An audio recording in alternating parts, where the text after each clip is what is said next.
Well, good morning. Start of another week here. Today's actually Tuesday. I didn't really do much yesterday other than just some local stuff.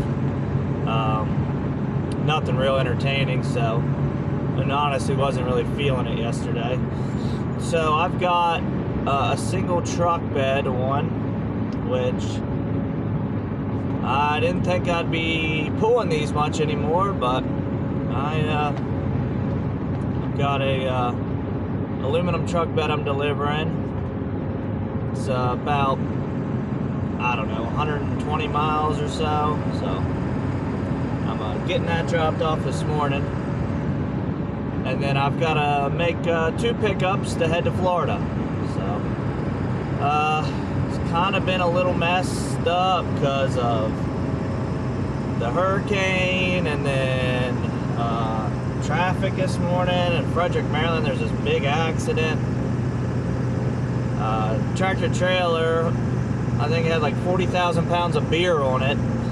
Cases of beer spilled all over, rolled over and spilled all over the highway. Beer on both sides of the road, like a mess. Right at like 5 o'clock this morning. So I had to like kind of take a detour around it, which probably adds an hour to get this bed delivered. So of course puts me behind, but I'm all right. My customer for my first pickup, I'm pretty much gonna be spot on for picking up from him. And then my second customer, I'm late, but she's already gone on a plane to Florida. And it's not gonna change my delivery time, I'd already told her, so it's okay. So, and I'm sorry for the windshield and the truck being so dirty. If you guys got spots on the windshield, I'm gonna stop probably in Kenley and get the truck and trailer washed. Everything is filthy. From going to North Carolina with the big trailer 2 weeks ago. I think that was 2 weeks ago. Yeah, where was I last week? Oh, I went to Texas. Yeah, 2 weeks ago. It was filthy from that trip, and then where I park this trailer sometimes is, it's been so dry. We haven't had rain for almost 2 months now. It's so dusty and dirty that this thing is just covered in dirt. So is the truck. I got bugs all over the windshield I can't get off. I knew after pulling my trailer out that I was gonna have to find somewhere to get washed. So I'll probably do Kenley. So a little later on today. We're about 20 minutes away from Newcastle, Delaware. Headed straight up 95 to drop this bed off. Kind of starting to maybe work with them again under different terms on these beds.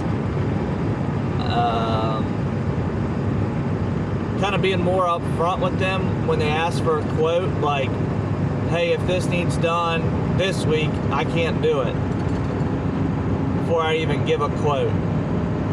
Or if it can be done next week, let me know. So we're just kind of like playing that, just being upfront and honest right away, because there's no use in quoting something and if I know I can't get to it.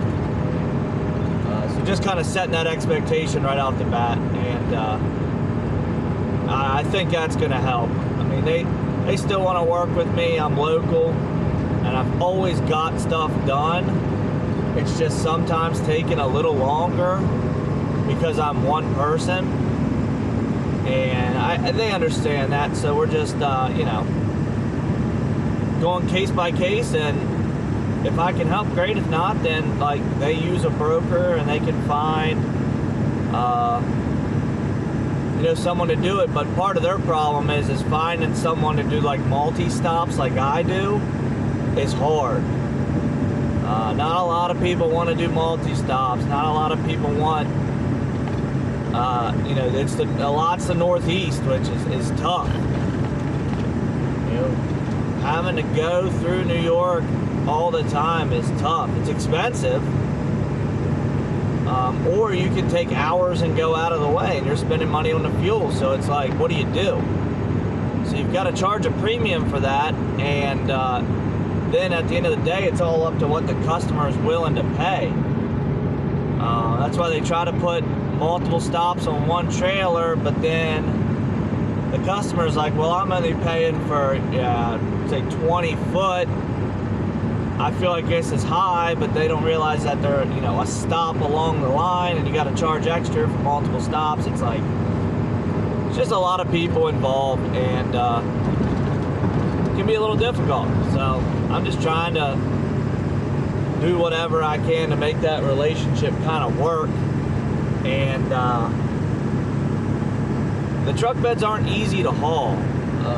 Some depending on what you're hauling and if they're stacked or what kind of bed they are. They come with accessories. It's a lot of work.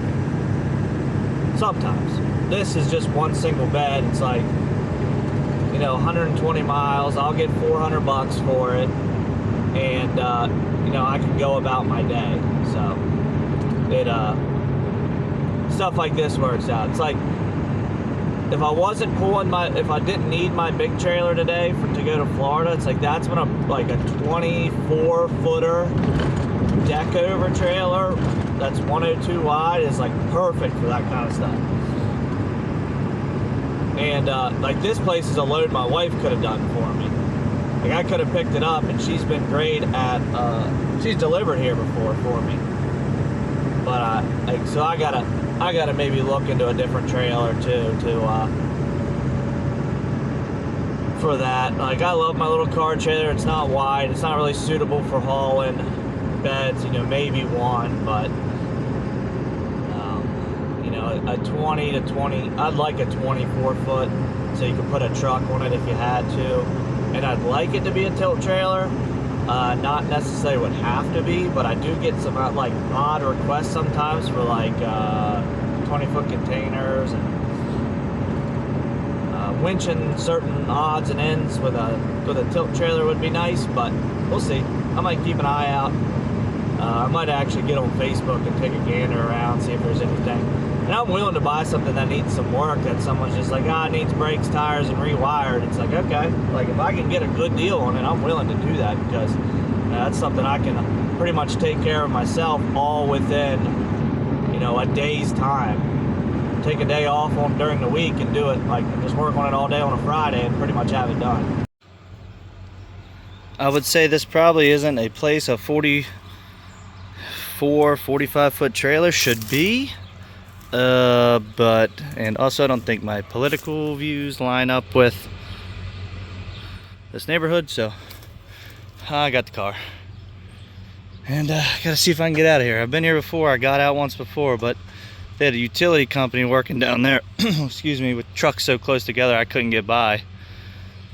So I had to back out in the road, and now I think I'm finally gonna be able to, she says go this way, it hits Route 1, and then Route 1 will run into 95, so that was dirty. Sorry guys. Stress. I just want to be on the road.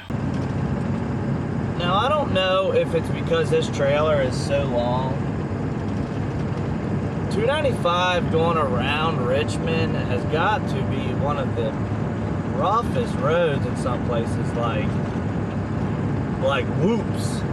You get to bounce one, bounce two, bounce, like you're like hitting. So if you see me hit the ceiling, that's because I'm on this road. I don't know if it's like the bucking from the trailer being so long, but I mean, I know I have it with my big enclosed because it's such a big trailer on a bumper pull. But gosh, like you can see the marks in the road from all like low boys and car haulers like digging into the road. That's how bad it is. But I am scooting around Richmond. I'll hit 95 and then run down 95 to 20 in South. I guess 20 is in South Carolina, or is 20 in North Carolina and goes to South Carolina? It's a good question. I'm not 100% sure. Hit 20 and then we go to Ridgeway, South Carolina to drop off this skid loader. And that's where it may get a little interesting. So, customer's not going to be down there, which is fine. I'm fully capable of getting this thing running and operating it. I'll have to unload the car that's on the back, unload it, pull the skid loader off, and then reload the car, which is no big deal. So no one's gonna be there, so I'm gonna just do it late tonight. I think my GPS said like 10:30. And then get out of there, I'd say probably by unload, get turned around, just say 11. Because apparently when I get there, I'm glad I didn't wash my truck, or wasn't gonna wash my truck. I was gonna stop at Kinley probably and get a truck wash. But it looks like this road's gravel going in. So I'm glad I didn't spend the money on a truck wash just to get it dirty again, which I may just wait then, because if I get down to Fort Myers, and I know from the hurricane there's probably like, I don't know how bad in certain areas, like, you know, water being on the road still, or just being wet, and sand and stuff for them cleaning up. So I don't know how bad the roads will be if they're still wet, if not. So I don't want to just, you know, spend $75 get the truck and trailer washed or whatever it comes out to in certain places, and then have to just have a dirty truck again. So I may do it on the way home. So it is what it is. Sometimes you can't always have clean stuff. I can wash the trailer at home, and I have many a times, but it's just, it takes a while. And yeah, sometimes I'd rather just pay somebody to do it. So what I was saying is, so come in on like a stone road, and the entrance into their property, which looks like they own a bed and breakfast, which makes sense, because he said if I needed a place to stay, he could arrange that for me, and maybe, like, you know, whatever I would usually pay for a hotel, like $100, he'd take that. Like, we could exchange $100 off the bill for staying there, but like, I really appreciate the gesture, but it's not really my speed. So we'll just stay in the truck, and I told him that. So my plan is like, it's a 90-degree turn to get into his property. It's a dead end too. So I can't make the turn with a trailer to get through. They have like brick columns at the end. So I can unload at the end and then back into the neighbor's driveway, which on Google, from like satellite view, it'd be like an offset back to the passenger side. It kind of depends on how wide the road is, if I'm going to be able to get in there that way, or looks like maybe they did a little logging down the road with a big logging entrance into this like field. Might be able to get turned around there and then back the rest of the way up to get closer to the property. And I guess I'm probably just gonna leave it out by the road. I don't know.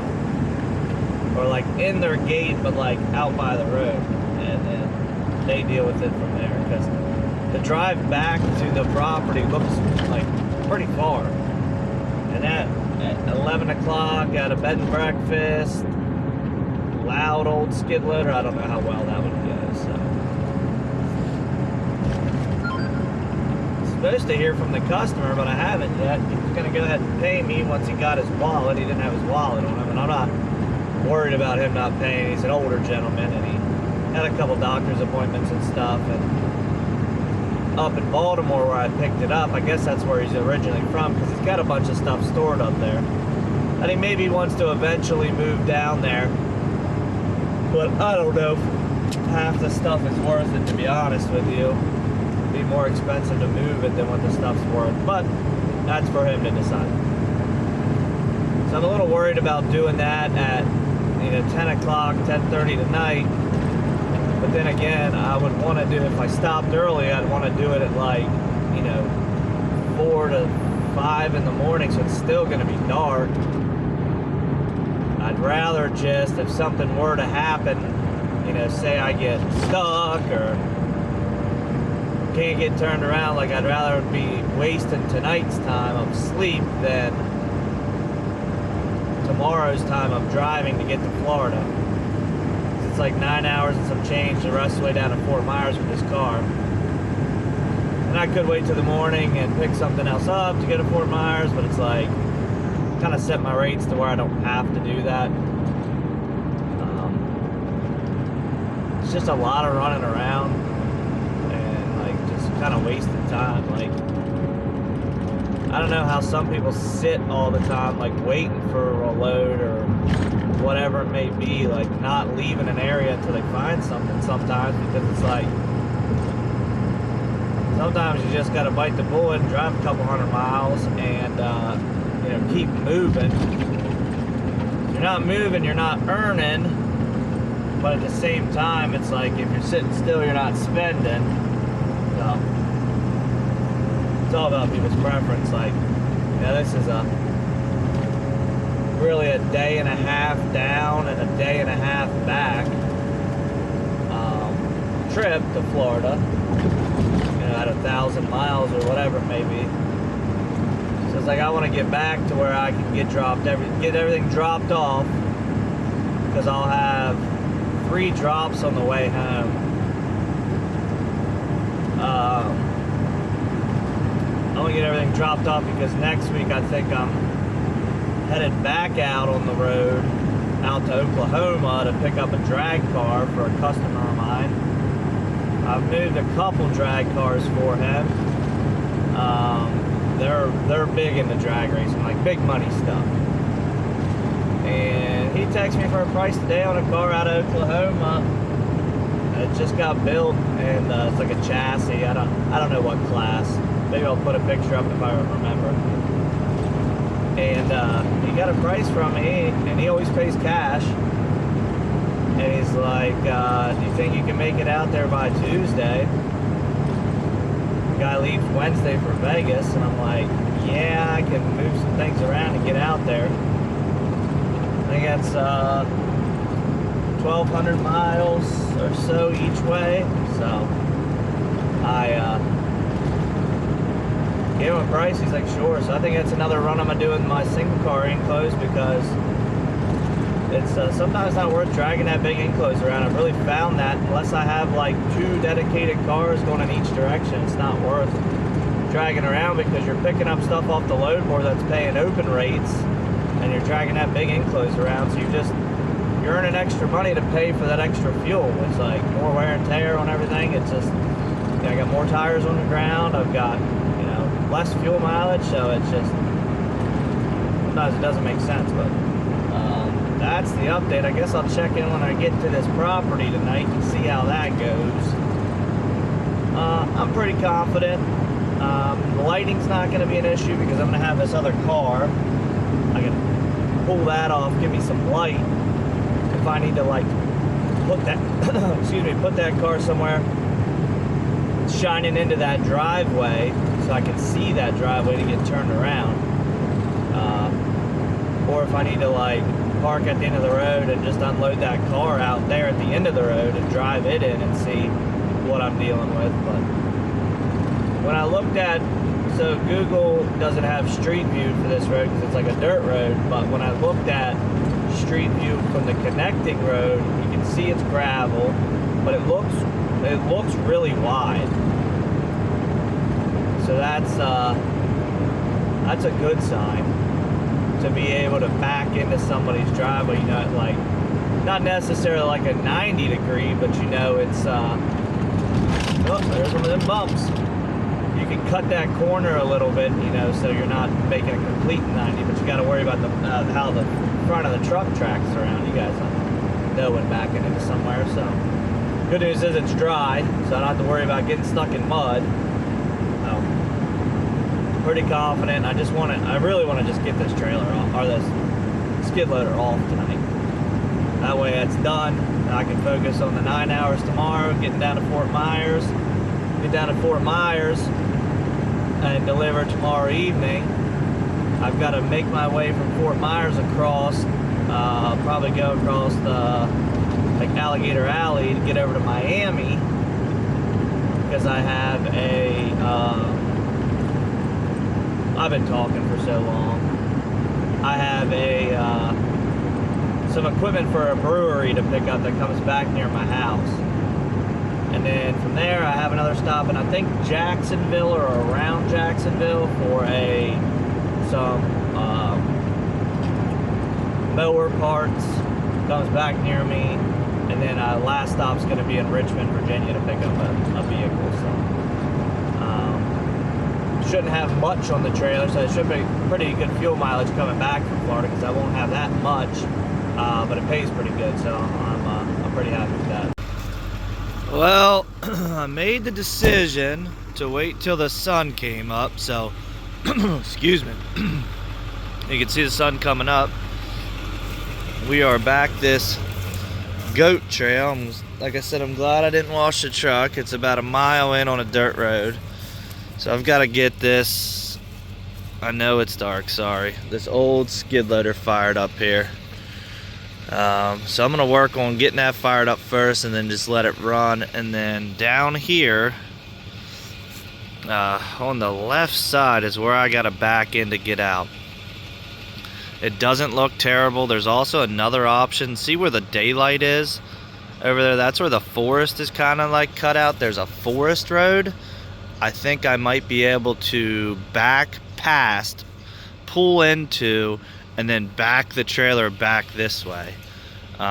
It may be a little easier because of how wide this road is compared to how wide that driveway is. So I'm guessing I don't know if these gates are automatic or not, or if I have to just leave the skid loader out here. I texted a guy this morning and told him, so it's somewhere back here is the property, some type of bed and breakfast. So I don't know if there's lasers or no. There's a lock on the gate, so I'm just gonna put it over here or over there. But he wants this old skid loader because he owns it to bring up here to fix this driveway. He says he has to pay like $900 when it gets washed out because it's a long driveway, and he's got an old skid loader that he's had for years. So let's wonder what's down that way. So we'll start working. I'm gonna try and get this thing fired up, let the sun come up a little more, let this thing just sit here and idle, and get the SUV off the back, and then ride that off. So let's get started on that. Well, I tried to call the customer. He said call me 24/7, I'll answer. Well, I left it at the gate. Now I can't see if we can't get back. I can't. Can you guys see? I think there's like some fence post back there, maybe a little flag. That's where we got to get into. So put this down and work on getting turned around. I'm glad I decided not to wash the truck. I would have been very unhappy with this. And it gets worse as you get closer to the end of the road.